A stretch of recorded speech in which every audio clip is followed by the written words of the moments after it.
Good morning.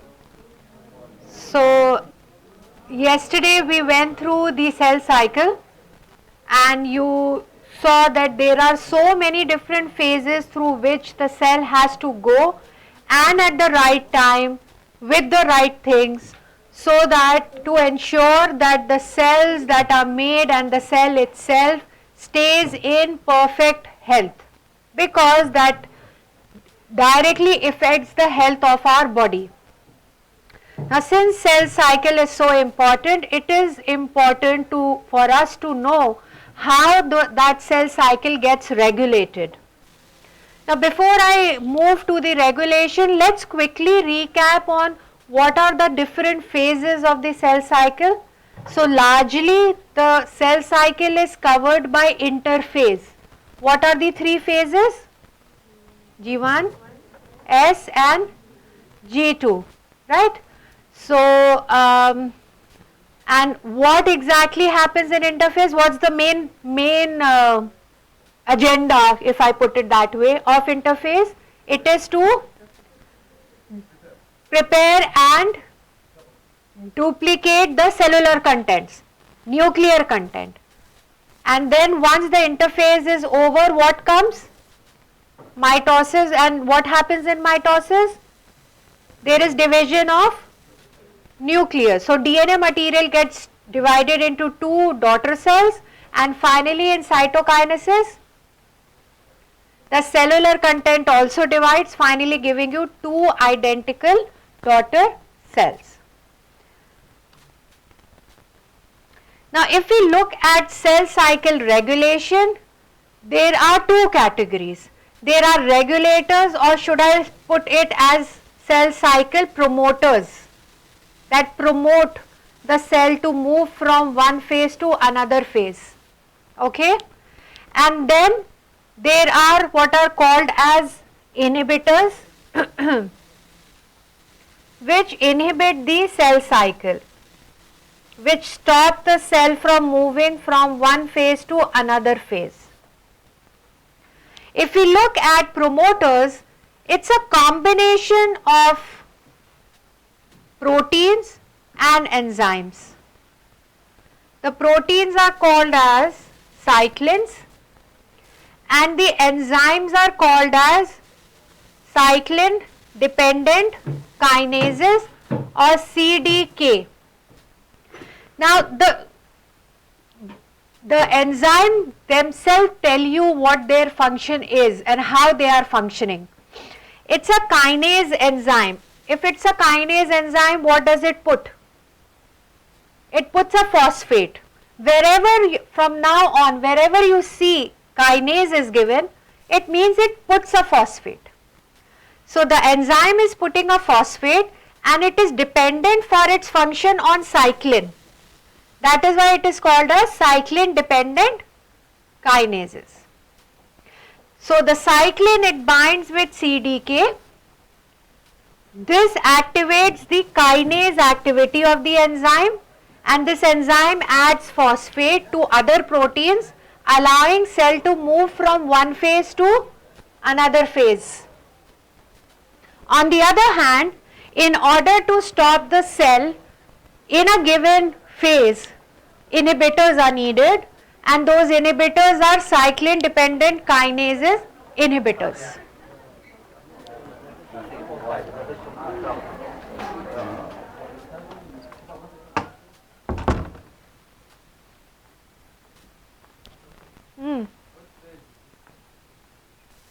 Huh? The inhibitors, yes, G1 mostly. There are some in G2, but the main important phase where the inhibitors are used is G1 phase.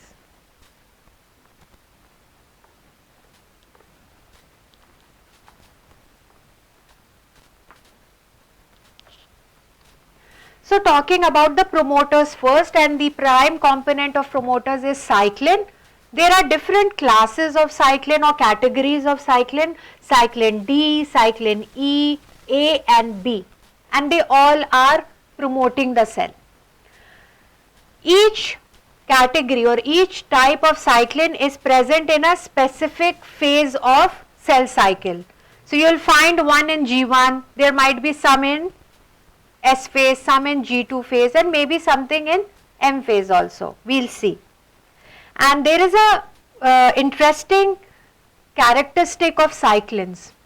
So the cyclin concentration means their amount, it rise and fall during the cycle depending on their need. So if cyclin is needed in a particular, so if a cell has to move from one phase to another phase, so the cyclin in that phase, its concentration will increase, whereas in rest of the phases the cyclin concentration is down. So cyclin will be increased whenever it is needed. When it is not needed, its concentration stays less. Okay. Now this particular table is very important. You need to memorize it. It shows you a combination of cyclin with the kinase. So the protein with the enzyme and what is the function. So you have cyclin D. It can bind to both the enzymes CDK4 and CDK6. Collectively, this complex allows movement of the cell from G1 to S phase. You remember in G1 there is a restriction point. So these cyclin and kinase combination help the cell to move from G1 restriction point into the S phase. Okay. Then there is cyclin E and A, both get associated with one kinase enzyme CDK2 and they work in S phase, helping initiation of DNA synthesis. Initiation means starting of DNA replication. So this combination is working in S phase. Then you have cyclin B combining with CDK1. This combination is allowing the movement of cell from G2 to M phase. Okay, memorize this table. There are no cyclin and CDK combinations for M phase or for cytokinesis. These three combinations that I have just presented here are working in interphase, G1, S and G2. Clear? Along with cyclin, there are enzymes which are called as cyclin dependent kinases enzyme, CDK. They are also of different types, you have just seen 4, 6, 1, 2. So different cyclin and different kinase enzyme for different phase. Okay? But these enzymes, unlike the cyclin, they are found in constant amounts during the cell cycle. So the enzyme amount remains constant, it does not go up and down. But the activity of the enzyme goes up and down depending on the availability of cyclin. So their enzymatic activity fluctuates depending on the availability of the cyclins.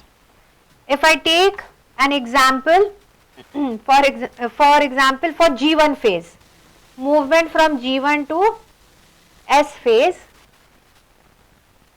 two enzymes are needed, CDK4 and CDK6. Their amount remains same all the time, but their activity is low. In order to make them active, the concentration of cyclin has to go up. So when cyclin D concentration becomes more, it binds with these two enzymes and then the activity of this enzyme goes up. It's not the amount of the enzyme that is getting affected, it is the activity of the enzyme that is getting affected. Clear? These are two very distinct characteristics of cyclin and CDKs. Okay?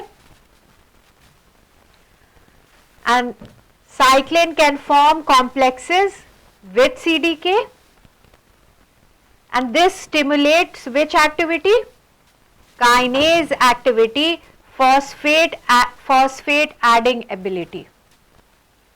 And when cyclin CDK complexes are there, they add a phosphate to the substrate. When I use the term substrate, it means any regulatory protein that is working in that phase. So when this complex gets formed, it adds phosphate to the regulatory protein, specifically on serine and tyrosine residues of that regulatory protein. Once phosphates are added to the regulatory protein, it becomes active, and when it becomes active,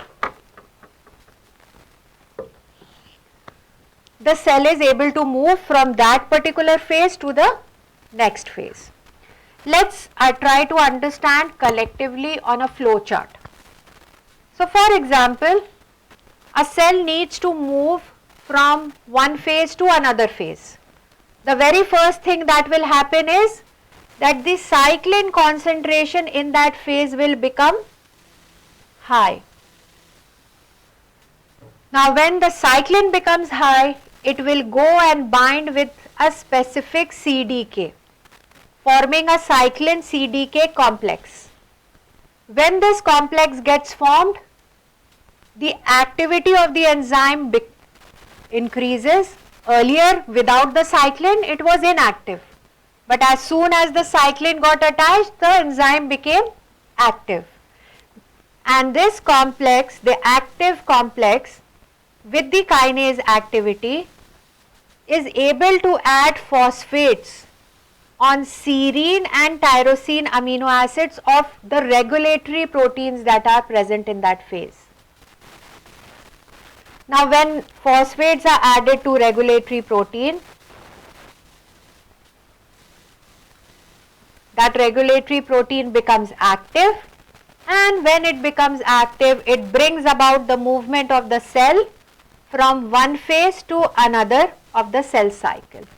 So this is how cyclin and CDK together are working. Is it clear? Any questions? Okay, but this time you have to contribute to my monologue. Okay. So for example, a cell has to move from G1 to S phase. So first of all, what becomes high in concentration? Cyclin. Whatever cyclin is there. I think cyclin D. Yes, it will become high in concentration. When it becomes high in concentration, it will bind to its specific enzyme CDK. Now CDK before binding of cyclin is inactive, but as soon as that specific cyclin binds to it, the enzyme becomes active. It's a kinase, so what will it add? So because it's a kinase, it starts adding phosphates to some regulatory proteins of that phase. When phosphate is added to those regulatory proteins, what happens to those regulatory proteins? They become active.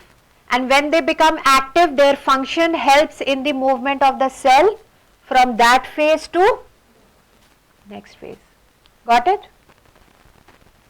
Now this was about promoters.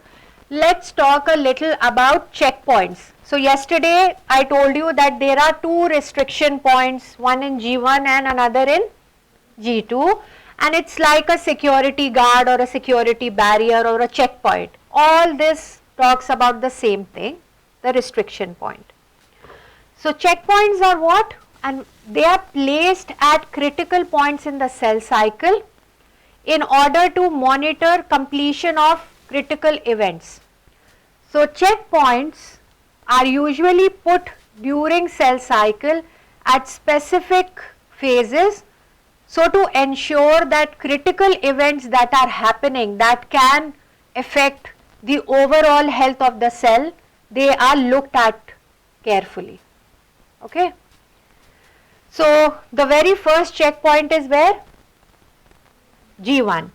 So in G1 we have a checkpoint. Before that there is one more point that I want to discuss. The progress of the cell cycle also depend on external stimulus like growth factors until the checkpoint, and once the checkpoint has been crossed, the cell will continue to move without further stimulation. So on some checkpoints, apart from certain requirements, a external stimulus like a growth factor is important for the cell to move from one phase to another phase, and I'll explain it to you further. So for G1 checkpoint, what does it check? The very first thing that it checks is cell size. You remember in G1 the RNA, the protein, the organelles, they all become double in amount. So this checkpoint will see, okay, if everything is double or not, because cell size means if everything gets double, the cell size also becomes double. So it is checking the cell size, okay, it is double. Nutrients. Now the cell has to go through so many phases including division, it needs energy. So it should have enough nutrients also. So it will check whether nutrients are there or not. They are there, okay, tick. Then there is growth factor, I'll talk about it in a minute. Let's talk about DNA damage. This checkpoint will also see that the DNA that is present in the cell, is it in perfect state or not? There should be no damage, because you don't want a cell with DNA damage to undergo division, because that would mean more cells with damage, more chances of disease, and the cell does not want that. So this checkpoint will also see, okay, the DNA that is present is in perfect pristine condition. Okay, it is there, tick. After these 3 ticks, do you think, I think the cell is good to go from G1 to S phase? Yes, correct. In spite of all these validations, the cell still will not move from G1 to S phase until there is an external stimulus like growth factor. If there is no external stimulus, cell will not move. although it fulfills all the conditions, but still. See, in our body, nothing and nothing happens without any stimulus. A cell will divide when there is an need for it. And how need is communicated to the cell? By a stimulus. Okay? So this is the G1 checkpoint. Now the cell moves into S phase. There is nothing that would stop the cell in S phase. It goes to G2 phase and all ready to go into the M phase, but no, there is a checkpoint. What does this checkpoint will check? The primary thing that it will check is DNA replication.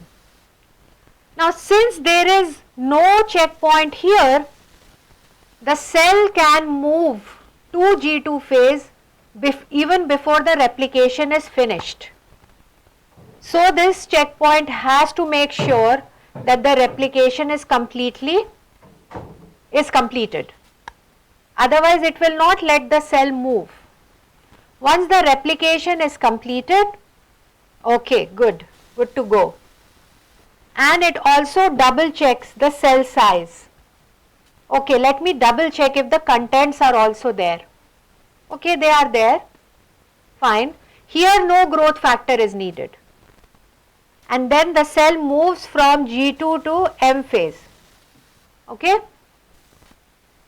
Now in M phase also there is a small check which is called as spindle assembly checkpoint, which checks for chromosome attachment to spindle. In which phase this happens in mitosis? In prometaphase, if you go back, you will see that now the chromosomes with their centromeres are attached with spindle fibers extending to the mitotic pole. So in prometaphase, this check happens.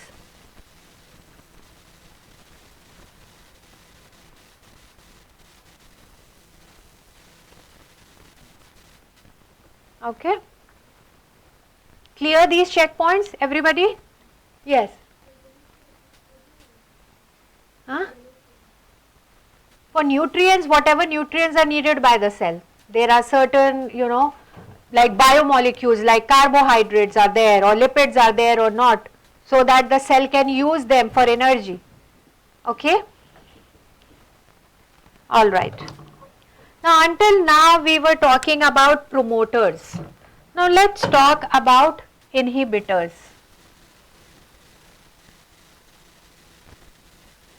Although inhibitors in the first slide I have mentioned are called as CDI or cyclin dependent kinase inhibitors, they work, but they work in combination with tumor suppression proteins. And what is the function of tumor suppressor proteins? They halt. Halt means stop the cell cycle progress mostly within G1. And there are two conditions in which the cell needs to stop in G1 or G0. The first condition is when the cell growth is not desirable. When our body does not need any growth, we are fine, we have grown to our sizes, we don't need that growth. So during that time, tumor suppressor proteins stop the cells in G1 phase. Remember yesterday I told you that mature cells that are not actively cycling, they need to stay in G1 phase. Mature cells in you, in me. So for that tumor suppressor protein is needed. The second condition is the cell needs to stop in G1 phase when the DNA is damaged. I am sure the cell does not want a damaged DNA to undergo replication in S phase. Because if replication happens for a defective DNA, the cells that will be made will be defective, and that's a diseased condition. Even unwanted growth is a disease condition DNA damage is also a disease condition. Okay. And the action of tumor suppressor protein is so vital that if there is any mutation in the genes coding for these proteins, then this means those proteins become defective, the tumor suppressor proteins become defective, and they will not be able to stop the cell cycle in G1 phase or G0 phase, and the cell will keep on undergoing cell cycle at inappropriate times, leading to cancer. So if I summarize it, it means if the tumor suppressor protein is not doing its job, this means the cell is not stopping in G1 or G0, it is cycling and cycling even when it is not needed. And when this happens, cancer or any other disease is bound to happen. Okay? Now let's talk about two different and most significant tumor suppressor proteins. The very first one is retinoblastoma protein, RB protein. It's a tumor suppressor protein which halts the cell in resting means G0 or G1 phase. Okay? And I did not mention it here, I mentioned in the previous slide. Retinoblastoma protein specifically stops the cell when growth is not needed, no growth. Okay? When the growth is not desirable, then RB protein stops the cell in G1 phase. And an example of a disease, and mainly it is cancer. If tumor suppressor protein is not working, it is cancer. A disease inherited eye malignancy. So when the RB gene is mutated, the RB protein that will be formed will also be mutated, not working. So these individuals who have this disease, they have the gene for RB protein as mutated. As a result, the RB protein formed is not doing its job, and the eye cells keep on dividing and dividing, resulting in a tumor of the eye, which is malignant in nature or cancerous in nature. If you remember, I think in protein degradation, I mentioned to you that eye is one of the organs that does not undergo any growth after we are born. Correct? Now imagine RB protein is defective in those individuals and it is not able to stop the eye from growing any further. So the eye cells are dividing and dividing and dividing, and a tumor gets formed which is cancerous in nature. Okay? So let's see how RB protein works. So RB protein is able to stop the cells in G0 phase, which is resting cells, or G1 phase. So this means in resting cells, if the cell is in G1 phase, which protein is bound to it? RB protein is bound to it. So focus on the illustration given down. So to activate the RB protein, few phosphates need to be added to it. The key is few phosphates, only few, like 1 or 2 phosphate needs to be added to RB protein in order to make it active. Now when the RB protein is active, it is able to bind to 2 transcriptional factors, namely E2F and DP1/2. Okay? So RB is binding to these transcriptional factors. Now these transcriptional factors are blocked.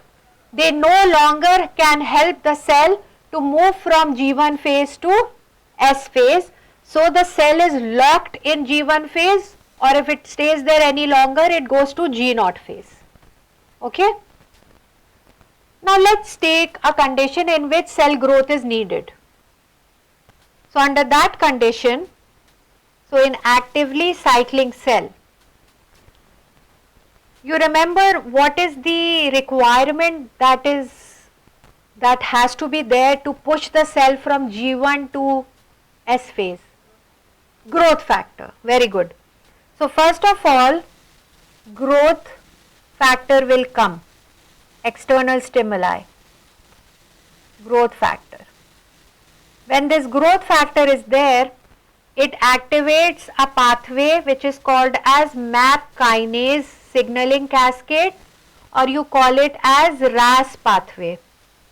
So MAP, again these names might seem difficult for now, but we will be taking this up in signal transduction, so you will eventually learn it.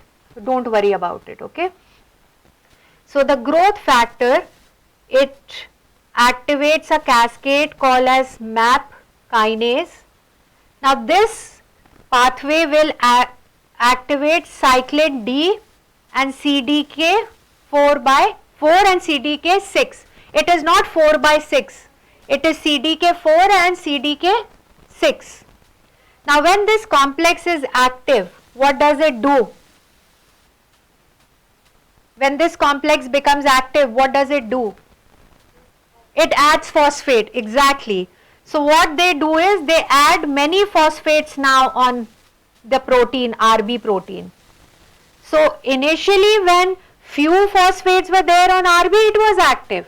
Now when many phosphate got added on the protein, it became inactive. So this became inactive, and now when the RB protein is inactive, it gets released from the transcriptional factors. The transcriptional factors are active and they will allow the movement of the cell from G1 phase to S phase, and the cell cycle will happen. Okay, once more very quickly. So when the cell is in resting phase, this means RB protein is active. How it is active? By addition of few phosphates to it. Few is the key word. So when the RB protein is active, it binds to transcriptional factor E2F and DP 1 by 2. The transcriptional factors get blocked and the cell stays in G1 phase, it halts in G1 phase. Now growth is needed, so a growth factor comes from outside. It activates a cascade called as MAPK cascade, and MAPK cascade activates cyclin D with CDK 4 or CDK 6. When they are active, they add multiple phosphates to the RB protein. Now when RB protein is hyperphosphorylated, few proteins means hypophosphorylated, hypo. So when the RB protein is hyperphosphorylated, it becomes inactive, it releases the transcriptional factors. Transcriptional factors are active, they will allow the movement of the cell from G1 to S phase. Fair enough? Understood? Now let's look at the second most important tumor suppression protein, that is P53. Have you ever heard of P53 before? Okay. Okay, for RB protein it works to stop when growth is not needed. P53 works to stop when there is DNA damage. Okay.